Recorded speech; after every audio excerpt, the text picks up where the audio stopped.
श्री शिवाय नमस्तुभ्यम। हम सबको पता है कि आज है 14 नवंबर यानी कि बैकुंठ चतुर्दशी का बहुत ही प्यारा सा दिन। और ये वही दिन है जिस दिन हम सभी को अपने घर पे, पता है, कहीं भी बाहर जाने की ज़रूरत नहीं है आपको, अपने घर पे हरिहर महादेव का ये दीपक अगर आपने आज रात में लगा दिया तो उससे आपकी बरसों पुरानी जो मनोकामना होगी वो पूरी ज़रूर होगी। देखिए, साल भर में सिर्फ एक बार ऐसा मौका मिलता है और वो मौका आपको आज मिल रहा है, तो करना ज़रूर है, जो कि पूज्य गुरु जी की कथा से सुन के बहुत अच्छे से आपको समझाऊंगा। ठीक है ना। देखो, अगर आप लोगों ने शिव पार्वती का मिलन की उपाय है उसको समझा होगा तो उसमें हम लोग क्या करते हैं, दो बत्तियों को ऐसे करके लगाते हैं और शिव पार्वती का मिलन कराते हैं। मैंने भी आपको बता रखा है। लेकिन इस उपाय में हमें हरिहर महादेव का मिलन कराना, कैसे कराओगे? देखो, सबसे पहला काम करना है कि आप सभी को लेना होगा इस तरीके से एक दीपक, है ना। दीपक चाहो तो आटे का ले सकते हो, चाहे तो मिट्टी का ले लो, नया ले लो, पुराना ले लो, उससे कोई दिक्कत नहीं, ठीक है ना। लेकिन इस दीपक के अंदर क्या डालना है, हमें डालना होगा घी, है ना। अब देखो, हमें मिलन किसका कराना है, हरिहर महादेव का। यानी कि हरि कौन होते हैं, भगवान कृष्ण, भगवान लड्डू गोपाल, भगवान नारायण। और हर कौन होते हैं, हमारे महादेव। इनका मिलन कैसे कराना है, जैसे जब भी हम दीपक को लगाते हैं तो दीपक आपको यहाँ पे गोल बत्ती का लगाना होगा। मेरी बात समझिएगा ध्यान से, किसका लगाना है, गोल बत्ती का दिया लगाना। गोल बत्ती के दीपक के साथ में आपको दो चीज़ों को और लेना है, और वो दो चीज़ें हैं, एक तो आपको कमलगट्टा लेना है और दूसरा आप सभी को लेना है हल्दी। लेकिन इस दीपक के अंदर एक ही बत्ती को नहीं लगाएंगे। ये तो दीपक हमने लगा दिया भगवान हरि का, तो महादेव का दीपक कहाँ गया? एक ही दीपक के अंदर मिलन कराना है। कैसे कराओगे? जो दूसरी बत्ती लगाओगे वो दूसरी बत्ती भी इसी दीपक के अंदर लगाएंगे, गोल बत्ती का, कुछ इस प्रकार से। यानी कि एक बत्ती तो हो जाएगी भगवान हरि के नाम की और दूसरी बत्ती किसकी हो जाएगी, महादेव के नाम की। फिर आप इस दीपक को उठाएंगे और लेके चले जाएंगे आपके घर के अंदर। अगर आंवले का पेड़ है तो बहुत अच्छी बात है, अगर आपके घर में नहीं है आंवले का पेड़, बाहर भी कहीं नहीं मिल रहा है, तो आप अपने घर का जो मेन गेट होता है लोहे वाला, वहां पे भी दीपक को जला सकते हो। ठीक है ना। पहले तरीका समझो, जो मैंने आपको बताया हल्दी, सबसे पहले हल्दी को आपको क्या करना है, ज़मीन पे रख देंगे। हल्दी रखने के बाद में जो मैंने आपको दीपक दिखाया, कौन सा, हरिहर महादेव का, तो आपको उस दीपक के अंदर जो दो बत्ती आपने लगाई है, एक बत्ती भगवान हरि के नाम की है और दूसरी बत्ती महादेव के नाम की है, इन दोनों बत्तियों को आपको क्या करना है, प्रज्वलित करना है, जलाना है। जब आप एक बत्ती को जलाओगे तो आपको भगवान किसका, नारायण का स्मरण करना है। ओम नमो भगवते वासुदेवाय के नाम से पहली बत्ती लगानी है, मतलब जलानी है। और जो दूसरी बत्ती लगाओगे वो आप महादेव का जो भी नाम आपको याद हो, तुमरुकेश्वर महादेव या फिर कुंदकेश्वर महादेव, जो भी महादेव का नाम याद है वो लगा देंगे। देखो, एक्चुअली में वास्तव में कभी भी आंवले पेड़ के नीचे गोल बत्ती का दिया नहीं लगाना चाहिए, लेकिन ये हरिहर महादेव का जो उपाय है, आंवले वृक्ष के नीचे हमें हरिहर महादेव का मिलन कराना है, तो आप सभी को इस प्रकार से दीपक लगाना होगा।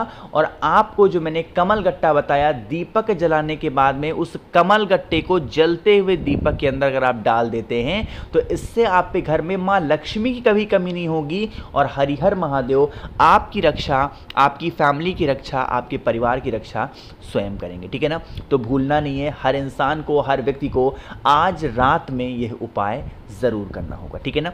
चलो आगे बढ़ते हैं। अब इस वीडियो पे हम लोग करने वाले बैकुंठ चतुर्दशी पे अपने दूसरे उपाय की तरफ, जो कि आपको आपके घर के अंदर रखे हुए उस शहद से करना है ना। अगर आपने गुरुजी की जो दीपावली के उपाय थे उनको सुना होगा तो ये उपाय आपको याद आएगा। ये वही उपाय है जो हम सभी को बैकुंठ चतुर्दशी पे करने चाहिए। ठीक है ना। देखो, इसके लिए हमें क्या करना है, सबसे पहले फ़ायदे समझ लो। फ़ायदा इसका यही है कि अगर आपके घर में पैसे की कमी है और धन संपदा घर में नहीं टिकती है तो आप सभी को उपाय करना है। आपको इसके लिए लेना होगा शहद। देखो, बहुत ज़्यादा मात्रा में शहद की ज़रूरत यहाँ पे नहीं होगी ना, लेकिन बस थोड़ा सा आपको शहद लेना। शहद लेने के साथ में आपको इस तरीके से लेना है पान का पत्ता। ठीक है ना। देखो, ध्यान रखिएगा, जो पान के पत्ते का इस्तेमाल आप करोगे ना, ये ऊपर की जो डंडी लगी होती है पान के पत्ते में ना, इसका इस्तेमाल मत करना, इसको तोड़ करके फेंक देना, है ना। और पान के पत्ते को जो लोगे, जो आपके पास में शहद है, उस शहद की ऐसे बड़ी सी बिंदी आपको कहाँ पे लगानी है, पान के पत्ते के ऊपर लगा देना, थोड़ा सा ज़्यादा मात्रा में शहद की बिंदी को लगाना, जैसे मैंने लगा दिया। लगाने के बाद में इस पान के पत्ते को उठाना, आपके घर के अंदर जो भी देवी माँ लक्ष्मी की फोटो हो, मूर्ति हो, प्रतिमा हो, उनके पास में पहले क्या करेंगे, इस बैकुंठ चतुर्दशी पे उनके सामने इस पान का भोग लगाएंगे।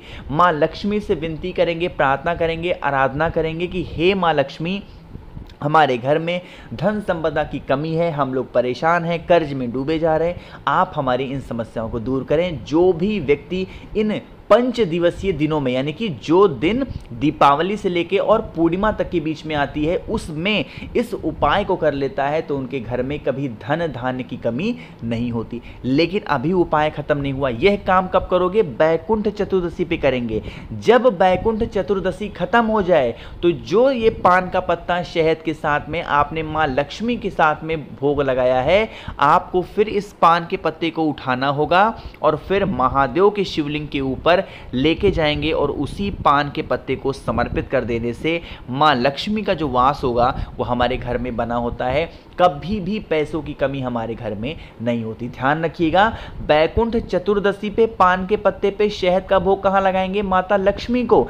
तुरंत नहीं उठाना है, फिर अगले दिन आपको महादेव के शिवलिंग के ऊपर लेके जाना है, उन पान के पत्तों को समर्पित करके चले आना है। मेरी बात समझ में आई क्या? तो करना जरूर है। 2 उपाय आपको समझ में आगे होंगे। आगे बढ़ते हैं इस वीडियो के हम लोग अपने तीसरे उपाय की तरफ, और ये जो तीसरा उपाय है वो आपके घर की 2 चीज़ों को दूर करेगा। वो कौन सी चीज़ें हैं बताऊंगा, लेकिन सबसे पहले एक छोटी सी बात आपको समझाने जा रहा हूं। मेरी बात बहुत ध्यान से सुनिएगा कि आप सभी लोगों के लिए 15 नवंबर 2024 तक आप सभी के लिए रात 12 बजे तक ऑफर है।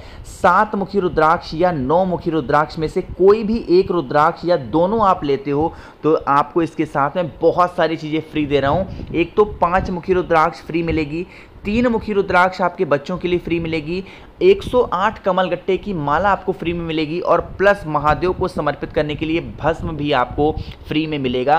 तो इन सभी चीज़ों का लाभ उठाना है तो 9005643345 मेरा व्हाट्सएप नंबर है, मैसेज करिएगा। कैश ऑन डिलीवरी की सुविधा भी उपलब्ध है ना।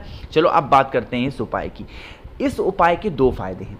पहला फायदा तो है कि अगर आपके कर्जे बहुत बढ़ गए हैं तो वो तो दूर होंगे।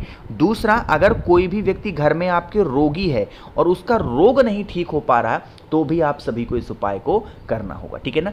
आपको लेने हैं 5 लौंग। सभी के घरों में पड़े होंगे लौंग, तो आपको 5 लौंग लेने हैं। लौंग लेने के बाद में फिर से हमें इस्तेमाल करना है शहद, है ना। जो शहद आपने लिया है, मेरी बात सुनिएगा ध्यान से, उसी शहद के अंदर जो 5 लौंग है ना, उन 5 लौंग को डाल देना और फिर आप इस शहद को उठाना, महादेव के शिवलिंग के पास लेके पहुंच जाना। सबसे पहला काम करेंगे, वहाँ पर पहुँच करके जो शहद के अंदर लौंग है ना, उसका भोग आपको अवधूतेश्वर महादेव के नाम से महादेव के शिवलिंग के ऊपर लगाना है। किसका स्मरण करोगे?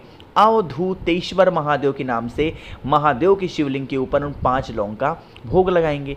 उसके बाद में जो बाकी का बचा हुआ शहद है वो महादेव के शिवलिंग के ऊपर लेपन करेंगे। लेपन करते जाएंगे। जो आपकी दुविधा है, जो आपकी समस्या है, जो आपकी प्रॉब्लम्स हैं, वो महादेव से आप कहते जाएंगे। कहने के बाद में फिर 1 लोटा जो जल आपको मैंने दिखाया या फिर बताया है या फिर आपके पास में है, उस जल को समर्पित करेंगे। समर्पित करने के बाद में यही जल लौंग से होता हुआ नीचे गिरेगा। इस जल को यहाँ से रोक लेना है और जो 5 लौंग होंगे रोके हुए जल के अंदर डाल देना और पूरे घर में इस लौंग के जल का छिड़काव कर देना कुंदकेश्वर महादेव के नाम से। और थोड़ा सा जल उस बीमार इंसान को भी आचमन कराएंगे। जो भी इंसान बहुत दिनों से बीमार चल रहा है, यकीन मानिए इसको करने से जो रोगी व्यक्ति होता है, जो लौंग आपके पास में है, आप चाहो तो उस लौंग को आप खा भी सकते हैं या फिर आप चाहें तो उसको किसी पेड़ के नीचे डाल भी सकते हैं, ठीक है ना। आगे बढ़ते हैं हम लोग इस वीडियो के अपने सबसे आखिरी और बहुत ही छोटे से उपाय की, जो कि हमारा चौथा उपाय है। ये आपको करना है आंवले के साथ में, और ये वही उपाय है जो हम सभी को अपने घर की किसी किसी भी बड़ी मुश्किल से बाहर निकालने के लिए है।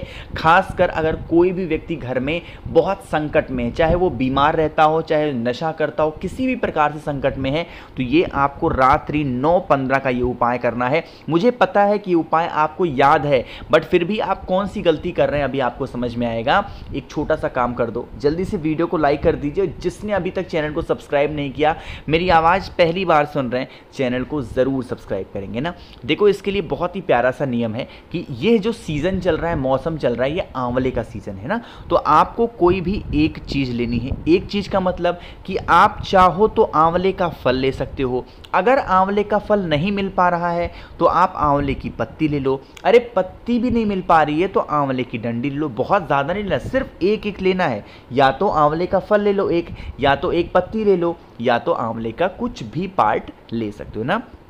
उसको लेके एक छोटे से बर्तन में, छोटे से पात्र में जल के साथ में डाल देना और महादेव के शिवलिंग के ऊपर अपने घर पे करना है, कहीं बाहर नहीं जाना है। रात्रि के 9:15 पे उस व्यक्ति का नाम और गोत्र बोल के कुंदकेश्वर महादेव के नाम से अगर आप लगातार 3 दिनों तक इस उपाय को कर लेते हैं तो आपके घर की वो मुश्किल से मुश्किल समस्या का भी हल ज़रूर निकल जाएगा। ध्यान रखिएगा, इस जल को रोकना नहीं है और ना तो आपको पीना है, और जो आंवला आपने समर्पित किया है उस आंवले को उठा के किसी पेड़ के नीचे रख करके चले आना, तो उस इंसान की जो भी तकलीफें होंगी वो दूर ज़रूर हो जाएंगी। तो आज इस बैकुंठ चतुर्दशी के अवसर पर मैंने बहुत ही अच्छे से आप सभी को हर एक चीज़ों को बहुत ही जल्दी जल्दी बताई है।